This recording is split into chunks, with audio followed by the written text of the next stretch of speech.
honestly, parang ano niya ito, parang smokescreen niya ito para hindi na mapag-usapan yung kanyang warrant of arrest na ginawa niya more than a search warrant. And we have been discussing that a warrant of arrest as against Sylvia Simanes cannot be used as a license to convert the KOJC compound into a police garrison. And that's what he did. And not only that, he engaged in mining activities there. No, imagine, warrant of arrest lang, ayaw mo na umalis sa lugar na yun. And then, ginawa mo na yung bahay, ginawa mo na yung garrison. Hindi lang yun, naghukay ka pa doon sa eskwelahan.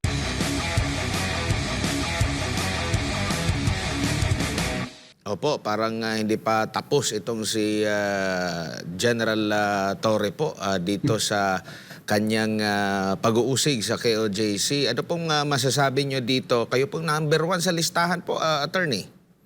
Oo nga number 1 ako sa kanyang listahan doon sa complaint niya for sedition, inciting to sedition, as well as obstruction of justice. No, he must have placed me a special portion of his heart why he made me number 1 in his criminal complaint. No, and but we will just await the service of subpoena for us to submit a counter affidavit.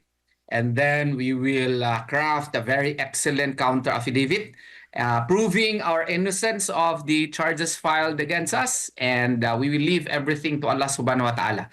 I know that we will ultimately be, found innocent of whatever charges that he filed against us. Opo, pero para sa kaalaman lang ng lahat, sa pagkakaalam nyo po sa batas, lalo na dito sa sinampang kaso po ninyo, ano po ito po, sir? Itong sedition? Itong inciting to sedition, kaya nga I have to really read it pa, Sir Admar, no? Kasi I don't want to speculate. Di ko pa na kita yung, sige ako, I have been always thinking and anticipating because he has been threatening on air, no, and in the media that he will be filing cases against us. And I was wondering kung ano ba yung mga inciting to sedition or obstruction of justice na nakasaad doon sa sa kanyang complaint, no?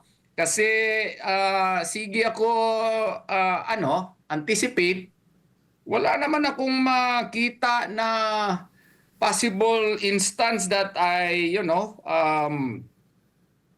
committed these crimes na I committed an act or any speech that would incite individuals to violently rebel against the authority of the government, no? Because that is the essence of sedition. When you try to hark upon certain people to rebel against the government, that's sedition. Wala akong makita na instance na na nangyari yan. But I have to read the complaint, I have to receive the complaint so that I will understand. And I would be able to digest the essence of the complaint filed by General Torre. Kung tatanungin mo, attorney, yung mga ordinaryong tao at tungkol dyan sa sedition, citing to sedition, ang unang papasok agad siguro sa isip nila yung mga ginagawa ng mga makakaliwang grupo, no? Lalo na sasabihin ibagsak yung mga pero wala tayong nakikita nga ganun, no? Though active pa rin yung mga makakaliwang grupo, pero dito sa issue na ito actually kumbaga natapos na nga lahat ng itong issue na ito dahil nga sa pagsuko po ng butihing pastor. Yes po. Because when you say inciting to sedition, you to incite, meaning to hark upon the people, the illegal act of inciting or inviting people to resist or rebel against the government. That's the essence of inciting to sedition. And never in my interviews did I do that, no? Kaya nga I have to look at the specific allegations made by General Torre so that I can intelligibly make my own defense, no? Not only for myself but also for the other respondents that are stated in the complaint. Pero nakikita niyo po ba na possible na kaya naghahain siya ng kaso para matabunan yung posibleng mga nagawang paglabag din doon sa mahigit 2 linggo na paggubgob po sa central compound ng KOJC? Oo. Honestly, parang ano niya ito, parang smokescreen niya ito para hindi na mapag-usapan yung kanyang warrant of arrest na ginawa niya more than a search warrant, no? And we have been discussing that a warrant of arrest as against Sylvia Simanes cannot be used as a license to convert the KOJC compound into a police, what you call this, garrison, no? And that's what he did. And not only that, he engaged in mining activities there, no? He imagine warrant of arrest lang, ayaw mo na umalis sa lugar na yun. And then ginawa mo na yung bahay, ginawa mo na yung garrison, hindi lang yun, no? Naghukay ka pa doon sa eskwelahan, no? That's unprecedented in Philippine history. You know, time will pass by and our law students would be talking about this case, and they will always remember this case as a unique incident in Philippine history where a general of the Philippine National Police has done moves which are unprecedented in any of our history, no?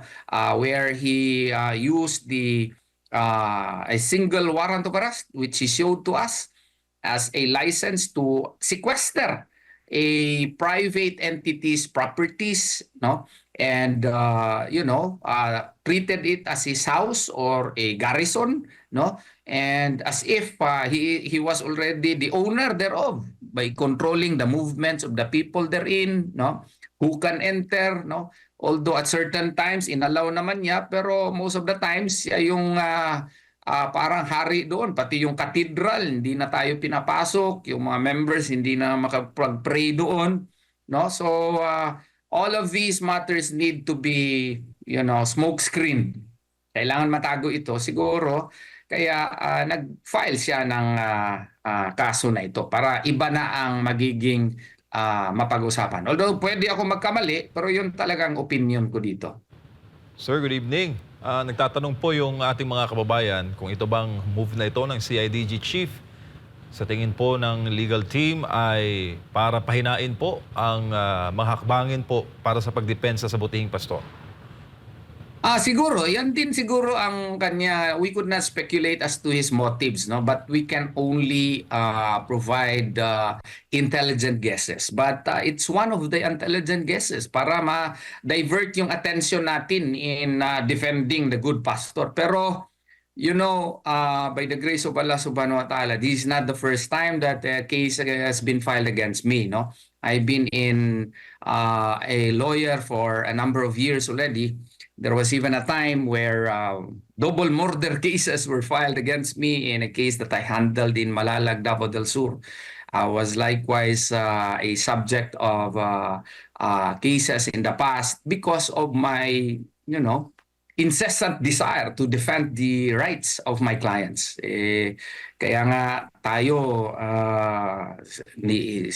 sinasabihan tayo na parang pinipersonal mo yung kaso. Hindi naman pinipersonal. When you defend the rights and interests of your clients, you really take it to heart such that all of their rights are protected, and if the rights are violated, you as a lawyer have the legal as well as the moral obligation to assert their rights so that if they are violated, they can have the appropriate remedies. Yan lang po ginagawa natin po. Sir, bilang dekano po ng JMCFI College of Law, maaari niyo po ba kaming balikan po natin yung mga paliwanag? Ano po ba itong inciting to sedition, inciting to rebellion? Para po sa kabatiran po, at para matuto rin kami kung ano po yung gaano po ito pinag-aaralan sa law school. Well, inciting to sedition in essence kasi may mga laymen na ano natin, no, na nanonood. in essence, ito po yung aksyon na parang imbitahin mo yung mga tao. You hark upon the people to rebel against the government. Yan po in essence. It may be certain conduct. It may be in the form of speech, no, that you deliver, that you hark upon the people, you know, influence them to rise up against the government, no, to rebel against the government. That's sedition, no. And sa tingin ko po, hindi talaga natin nagawa ito eh. Kailan kaya ito, ano kaya yung specifics nito, no? Baka siguro in one of the press conference siguro na nangyari, o meron bang naka-utter na ano, na what you call this, they withdraw their support from the or for the Marcos administration. I don't think that is inciting to sedition. Anyone can. I did not do that, no? But maybe some of my companions did that. Pero I don't think that that can be considered as an inciting to sedition, no? Kung wala ka na palang suporta doon sa Marcos administration, no? Kung if in case this was uttered by one or two of the respondents, no, that does not mean that you are already inviting people to rebel against the government, no? There should be an overt act, there should be causal connection, no? And in this case, kung yun man lang ang final niya, sana naman makita ito ng mga prosecutors din na hindi ito enough to find probable cause for us to be indicted. Ngayon meron ng higher bar, reasonable necessity, no? Or what you call this, yung reasonable certainty of conviction. Yan na ngayon ang requirement. Sir, yung po bang freedom of expression, freedom of speech na ating mga Pilipino na ginagarantiya po ng 1987 Constitution, borderline po ba yan sa inciting to sedition? Dahil, di ba, may karapatan naman po tayo magpahayag ng saloobin at mga pagpunat reminders sa pamahalaan. Yes, freedom of expression is one of the preferred rights under the 1987 Constitution. All law students would know that this was discussed in Philippine Blooming Mills, yung right to peacefully assemble, freedom of expression, no? This is one of the most protected rights, no, in the hierarchy of rights under the 1987 Constitution. Kung magpahayag ka kung ano ang iyong saloobin, no, ay hindi po yan ipinaglalabag po ng batas natin. Karapatan mo yan.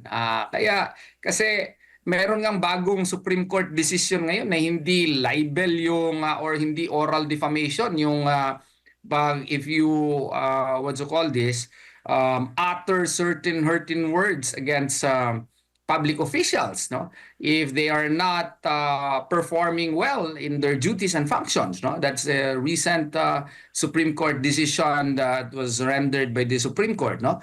So that is also related in the discussion that I have just made, that mere expressions of discontent or maybe complaints against the current administration should not be understood to mean that you are already inciting the people to what you call this, to rebel against the government.